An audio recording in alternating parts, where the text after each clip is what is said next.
তো বন্ধুরা, আজকে বসেছি ডোরোডোরার খাবার বানাতে, রাত্রির ডিনার করতে। নিয়েছি ওদের জন্য ডগ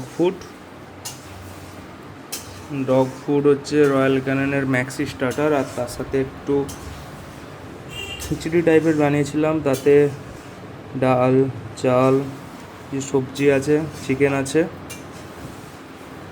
একটু আগেই খেলছিল, এখন খাওয়ার জন্য দুজনেই রেডি।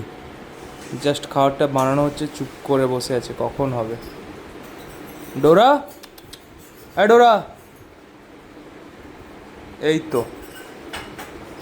কে খাবে? কে? একটু পরেই খাবারটা দিয়ে দেবো।